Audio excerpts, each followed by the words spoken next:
परिड़ा, ज्योति बारिक, रानी दास, स्वर्णमयी दास, मानवीय दास, सासू बहु उपरे एटा घर घर टॉपिक सासू बहु कली हो कि भलपे हो समस्त समस्त घरे ए नाटकटा निजे ही लिखोथि किंतु हमर पिला माने आज स्टेज ऊपर एटा परिवेशन करिवे समस्त देखि करकरी देई सेमान को स्वागत करिवे मते बहुत डिस्टर्ब लागिला कोनो से पिला के आसी स्टेज और नाटे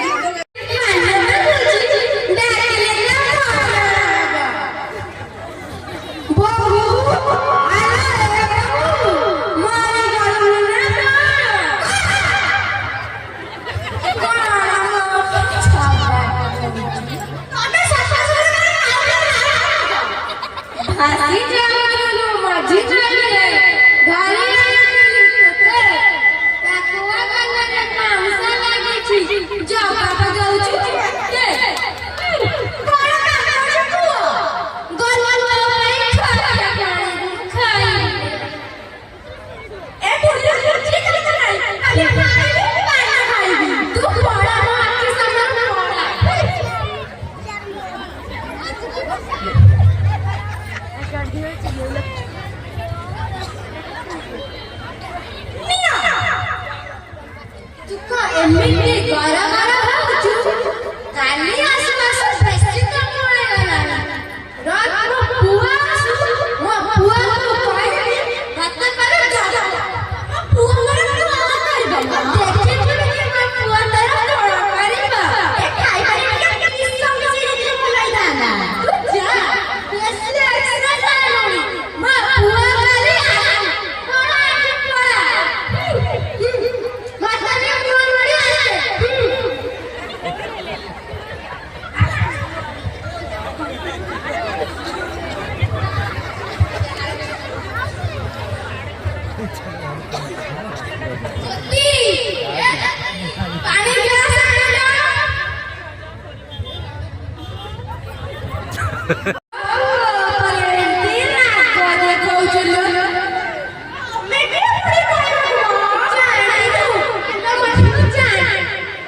सभा परिचालना करुछंती हमर स्कूल हेडमास्टर से वर्तमान हमर बापटरे बसचंती ताको पाखरे अछंती हमर ए विद्यालय जे कि छोट विद्यालय आज जो महागृह परिणत होइछि ताको जे प्रथम एठारे स्थापन करथिले से होचंती हमर गणेश सार से प्रथम हेडमास्टर ए हाईस्कूल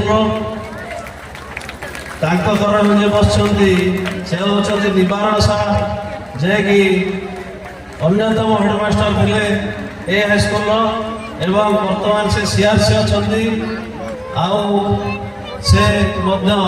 ए हाईस्कूल बहुत किसी कर प्रेरणा एवं पाठ पढ़ारे पिला माने बहुत ऊपर वर्तमान जापारे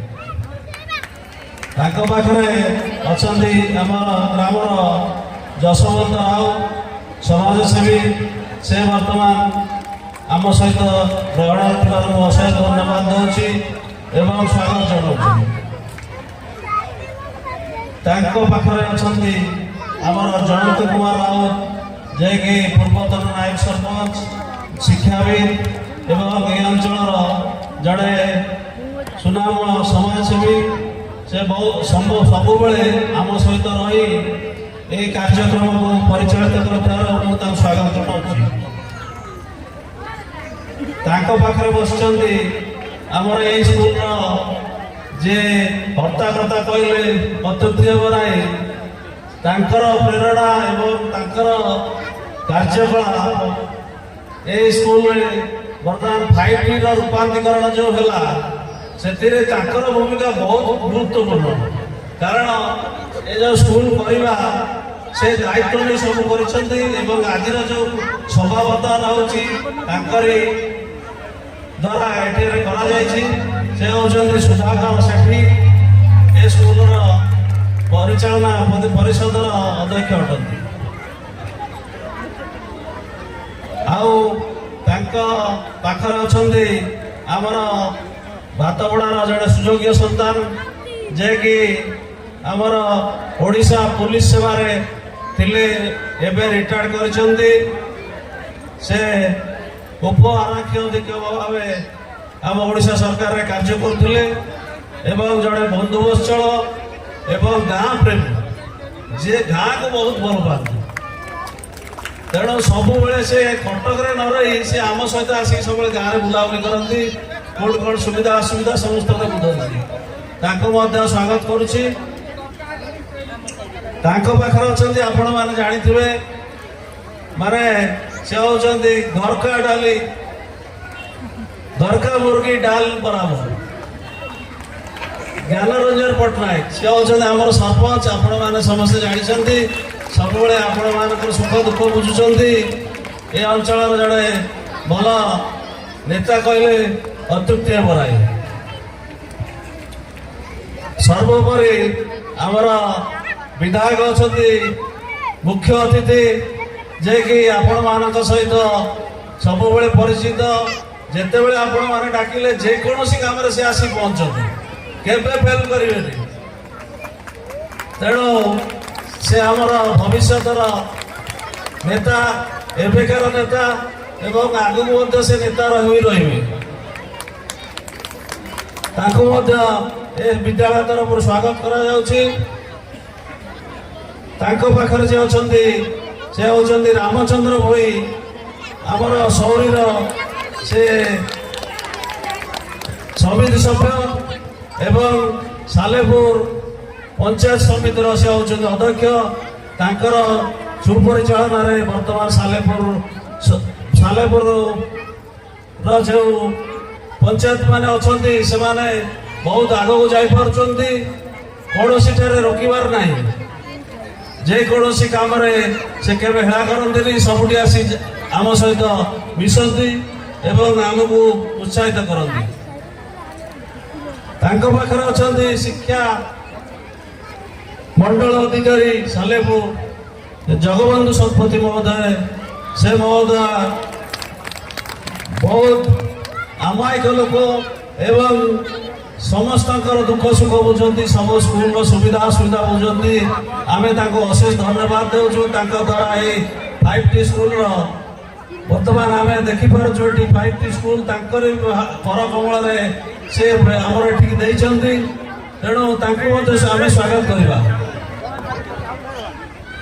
ତାଙ୍କ ପାଖରେ ଅଛନ୍ତି ଆମର ନାୟବ ସରପଞ୍ଚ ଆମର ନାନ୍ଦୋଳ ଗ୍ରାମର ସେ ଜରିନା ପରବିନ।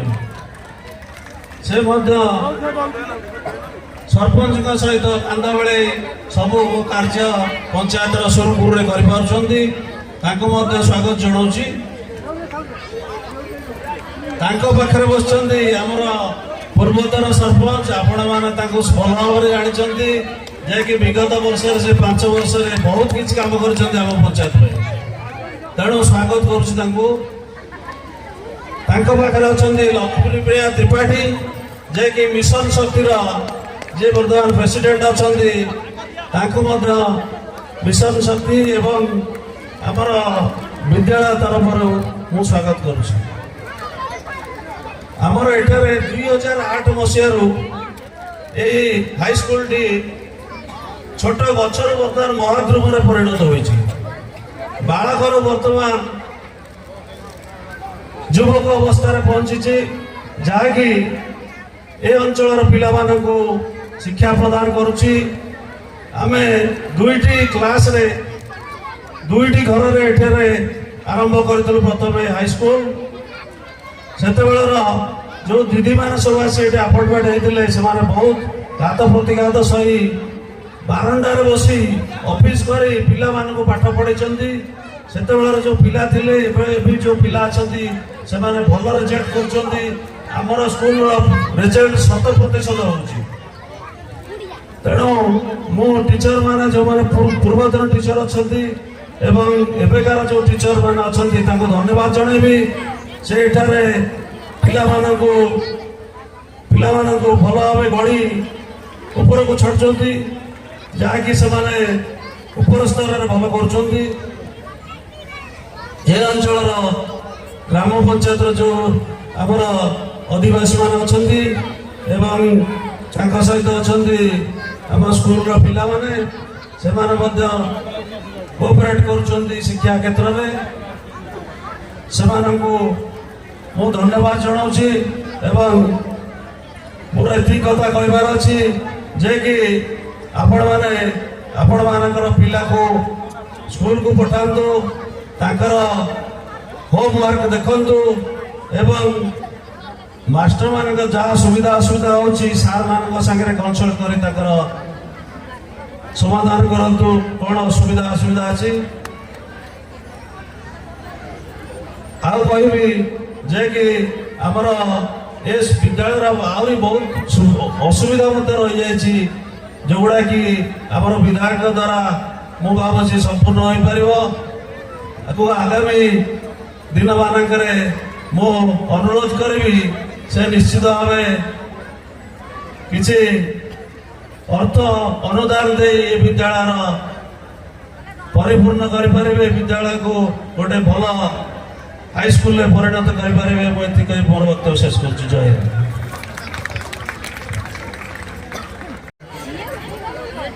ସମ୍ମାନୀୟ ପ୍ରଶାନ୍ତ ମହୋଦୟ ଏବଂ ଉପସ୍ଥିତ ସମସ୍ତ ମଞ୍ଚାସୀନ ଅତିଥିବୃନ୍ଦ, ମୋ ସମ୍ମୁଖରେ ଉପସ୍ଥିତ ମିଡ଼ିଆ ବନ୍ଧୁ ଏବଂ ମୋର ମା ଭଉଣୀ ଏବଂ କୁନି କୁନି ପିଲା ସେମାନଙ୍କୁ ମୋର ଶ୍ରଦ୍ଧା ଏବଂ ଗୁରୁଜନ ମଧ୍ୟ ମୋର ନମସ୍କାର। ଯାହା ହଉ ଆଜି ଆମକୁ ଏ ସ୍କୁଲରେ ତ ଆମେ ପାଠ ପଢ଼ୁଥିଲୁ, ଆମକୁ ଡାକିଥିବାରୁ ଆମେ ଭାତପଡ଼ା ସ୍କୁଲର ହେଡ଼ମାଷ୍ଟରଙ୍କୁ ଧନ୍ୟବାଦ ଜଣାଉଛି। ତାହା ତ ସଂକ୍ଷେପରେ କହିଛି, ମୁଁ ସଂକ୍ଷେପରେ କହୁଛି ଯେ ଯେହେତୁ ଏଟା ଗୋଟେ ଶିକ୍ଷା ଅନୁଷ୍ଠାନ, ଆମେ ଶିକ୍ଷା ବିଷୟରେ କିଛି ସମଗ୍ର ସୂଚନା ଦେବୁ। ଗୋଟେ ଏଜୁକେସନ୍ ସୁଡ୍ ବିଲ୍ଡ କ୍ୟାରେକ୍ଟର, ଯେ ଶିକ୍ଷା ଅନୁଷ୍ଠାନ ଚରିତ୍ର ଗଠନରେ ସହାୟକ ହୋଇ ଗୋଟେ ସମସ୍ତଙ୍କୁ ଜଣାଇছে। ତାପରେ ହେଉଛି ଯେ ଆମମାନେ ଯେ ଯେତେବେଳେ ସ୍କୁଲରେ ପାଠ ପଢ଼ୁଛେ ସମସ୍ତେ କହୁଛନ୍ତି ଆମ ପାଖରେ ପଇସା ନାହିଁ, ଆମେ ପାଠ ପଢ଼ିବା ପାଇଁ ବହୁତ ଅସୁବିଧା ହେଉଛି। ଏ କଥା ଆପଣମାନେ ଜାଣିବା ଦରକାର ଯେ କିନ୍ତୁ ଗୋଟେ ଭଲ କଥା ଅବଦୁଲ କଲାମ କହିଥିଲେ, you are born in poor family, not your mistake, you are die in poor, it is your big mistake. ଯେଉଁ ମୋର ତ ବିଜ୍ଞ ଗଣ ଅଛନ୍ତି ସେମାନେ କେତେ ବୁଝିପାରୁଛନ୍ତି। ଛୋଟ ଛୋଟ ପିଲାମାନଙ୍କୁ କହୁଛି ଯେ ଗରିବ ଘରେ ଜନ୍ମ ହେବା କାହାର ଦୋଷ ନୁହେଁ, ଯଦି ଆମେ କହିଲେ ଗରିବ ହେଇକି ମଲେ ଏଇଟା ଆମର ନିଜର ଦୋଷ, ଆମର ଦକ୍ଷତା ପ୍ରତିପାଦନ କଲେନି। ଦ୍ୱିତୀୟ କଥା ହେଲା ଯେ ଆମ ପାଖରେ ପଇସା ନାହିଁ, ଆମେ ପାଠ ପଢ଼ିପାରୁନି, କିନ୍ତୁ ଆମ ଭାଗ୍ୟକୁ ଆମେ ଆଦେଇ ଦେଉଛେ। ସେଇଠି ଆଉ ଗୋଟେ ଭଲ କଥା କହିଲେ, you can not change your future, you can change your habit, habit will can change your future. ଆମେ ଆମର ଅଭ୍ୟାସ ବଦଳେଇ ଦେବା, ଆମ ମାନେ ଆମର ଯଦି ଅଭ୍ୟାସ ବଦଳିଯିବ ଆମ ଭାଗ୍ୟ ନିଶ୍ଚିତ ସୁଧରିବ, ଆମେ ଗରିବ ହେଇକି ରହିବାନି। ତୃତୀୟ କଥା ହେଲା ଯେଉଁ ଇନଷ୍ଟିଚ୍ୟୁଟ୍ରେ ଆମର ଶିକ୍ଷକ ଅଛନ୍ତି, if one student is bad, only that student is affected, but if one teacher is bad, hundreds of students get spoiled. ଶିକ୍ଷକ ମାନଙ୍କର ଏଠି ମଧ୍ୟ ବହୁତ ଭୂମିକା ରହୁଛି ଯେ ସେମାନଙ୍କର ଶିକ୍ଷା ପ୍ରଦାନରେ ଯଦି କିଛି ଗଡ଼ବଡ଼ି ହେଲା ତାହେଲେ ସେ ଶିକ୍ଷାନୁଷ୍ଠାନ ବଞ୍ଚିବନି ବା ସେ ଛାତ୍ର ସମାଜ ଆଗକୁ ଯିବା ବହୁତ କଷ୍ଟକର ହେଇଯିବ। ଇଏ ଗୋଟେ ବିଦ୍ୟା ମନ୍ଦିର, ତାକୁ ସାଇନ୍ସରେ କହୁଛନ୍ତି ବର୍ତ୍ତମାନ ମଣିଷ ତିଆରି କାରଖାନା। ତେଣୁ ମଣିଷ ତିଆରି କାରଖାନାରେ ଯଦି ଭଲ ମେକାନିଜମ୍ ନ ମିଳିଲା ତାହେଲେ ଗୋଟେ ଭଲ ମଣିଷ ହେବା କଷ୍ଟକର। ଯେ ସମାଜରେ ବର୍ତ୍ତମାନ ଯେ ଶିକ୍ଷକ, ଯେ ଜଣେ ଶିକ୍ଷକ ନିଶ୍ଚିତ ଆମ ପାଇଁ ନିତ୍ୟାନ୍ତ ଆବଶ୍ୟକ ହେଇଛି। ବର୍ତ୍ତମାନ ଯେଉଁ କଥା ଯେ କହୁଥିଲେ ଶିକ୍ଷକଙ୍କର କିଛି ଅଭାବ ଅଛି, ମୁଁ ନିଶ୍ଚିତ ଭାବରେ ସ୍ଥାନୀୟ ବିଧାୟକଙ୍କୁ ଅନୁରୋଧ କରିବି ଏ ଯେଉଁ ଶିକ୍ଷାନୁଷ୍ଠାନରେ କିଛି ଶିକ୍ଷକଙ୍କର ଅଭାବ ରହିଛି ତାକୁ କେମିତି ପୂରଣ କରିବେ ମୁଁ ତାଙ୍କୁ ଅନୁରୋଧ କରିବି ଆମ ଗ୍ରାମ ତରଫରୁ। ତୃତୀୟ କଥା ହେଲା ଏଇ ଯେଉଁ ଆମେ ଯେଉଁ ପାଠ ପଢ଼ୁଛେ, ପାଠ ପଢ଼ିବା ଭିତରେ ଆମେ ପାଠଟା ହେଉନି, ଆମେ ଯେଉଁ ବାରମ୍ବାର କହୁଛେ ଯେ ଶିକ୍ଷା ଆମ ପାଇଁ ବହୁତ କଷ୍ଟ କରାଉଛି। ଯେ ଯେଉଁ କୁନି ପିଲାମାନେ ଏତିକି ଜାଣ ଯେ ଯେତେବେଳେ ପାଠ ହେଉନି ଆମକୁ ଗୋଟେ ଷ୍ଟାର୍ଟିଂ ନେବାକୁ ପଡ଼ିବ 2 ଘଣ୍ଟା ହେଉ 4 ଘଣ୍ଟା ହେଉ ପର ଡେ। ଯଦି କୌଣସି ଶିକ୍ଷକ ଆଜି ଶିକ୍ଷାଦାନ କରୁଛନ୍ତି ଆମେ କହିବା ତାକୁ ଆମେ କାଲିକି କରିଦେବା, ଯିଏ କହିବ କାଲିକି କରିବ ସେ ପାଠ କାଲିକି କରିହେବନି। ତାପରେ ଯଦି ପଶୁ କହିବ ସେ ବର୍ଷକୁ ପଳେଇଲା। ଯିଏ କହିବ ମୁଁ ଆଜି କରିବି ସିଏ କରିବ ରାଜ। ଯିଏ ଆଜିର ପାଠକୁ ଆଜି ଯଦି କରିବ ସେ ନିଶ୍ଚିତ ସେ ରାଜ କରିବ। ତେଣୁକରି ମୋର ଏଇ ଅନୁରୋଧ ସେ ଶିକ୍ଷାନୁଷ୍ଠାନକୁ କେମିତି ଆଗକୁ ନେବା ପାଇଁ ପିଲାମାନେ ଶିକ୍ଷକ ସହିତ ଯାହା ଶିଶିରବାବୁ କହିଲେ ତାଙ୍କ ସହିତ ଓତପ୍ରୋତଭାବେ ଜଡ଼ିତ ହୋଇ ଶିକ୍ଷା ଆଦାୟ କରନ୍ତୁ। ବର୍ତ୍ତମାନ ଭଲ ଭଲ ଟିଚର ଆସିଛନ୍ତି। ଆଗ ଭଳିଆ ଯେଉଁ ଟିଚର ଥିଲେ ବର୍ତ୍ତମାନ ତାଠାରୁ ବହୁତ ମାନେ ଫାଷ୍ଟ ଯେଉଁ ଗୋଟେ ଟିଚର ଆସୁଛନ୍ତି ଗୋଟେ ଚାଣକ୍ୟର ଗୋଟେ ଛୋଟିଆ ବାଣୀଟେ ମୁଁ କହିବି। ସେ କହିଛନ୍ତି ଯେ କୌଣସି ବ୍ୟକ୍ତି ଯଦି ଏ 3ଟା ଯଦି ଜିନିଷ ତା ଜୀବନ ସାରା ଆକୁ ବ୍ରତ ଭଳି ଗ୍ରହଣ କରେ ତା ଜୀବନ ସାରା ସେ ଅସୁବିଧାରେ ପଡ଼ିବନି କି ଦୁଃଖରେ ରହିବନି ସେ ପିଲା। ଗୋଟିଏ ହେଲା କ'ଣ ନା ସେଲ୍ଫ କନଫିଡେନ୍ସ। ଗୋଟେ ସେଲ୍ଫ କନଫିଡେନ୍ସ ହେଉଛି ଆତ୍ମବିଶ୍ୱାସ। ଯେ ଆଇ କ୍ୟାନ୍ ଡୁ ଏଭ୍ରିଥିଙ୍ଗ, ଯେତେବେଳେ ସେ କହିବ ମୁଁ ସବୁ କରିପାରିବି ତାହେଲେ ସେ ନିଶ୍ଚିତ ଜିତିବ। ଯଦି ସେ କହିଲେ ଏ ପାଠଟା କରିପାରିବିନି ସେ ଅଧା ହାରିଗଲା। ଗୋଟା ମାଇଣ୍ଡ। ଦ୍ୱିତୀୟ କଥା ହେଲା ଯେ ଅନୁଶାସନ। ଅନୁଶାସନ କହିଲେ ପିତାମାତାଙ୍କ କଥା ମାନିବା, ଗୁରୁଜନ କଥା ମାନିବା, ଛୋଟ ଛୋଟ ପିଲାମାନଙ୍କୁ ସ୍ନେହ ଶ୍ରଦ୍ଧା କରିବା ଏବଂ ଯାହା ଶିକ୍ଷକ ଆମକୁ ପାଠ ପଢ଼ାଉଛନ୍ତି ତାକୁ ବ୍ରତୀ ଭାବେ ଗ୍ରହଣ କରିବା। ତା ଇଚ୍ଛା ତୁମେ ଗ୍ରହଣ କରିବ ସେ ପର୍ଯ୍ୟନ୍ତ ତୁମେ ଆଗକୁ ଯିବା ବହୁତ କଷ୍ଟଦାୟକ ହେବ। ଏ 3ଟା ଜିନିଷ ଯେଉଁମାନେ ଗ୍ରହଣ କରିଛନ୍ତି ସେ କେବେ ତାଙ୍କ ଜୀବନ ସାରା ଦୁଃଖରେ ରହିନାହାନ୍ତି।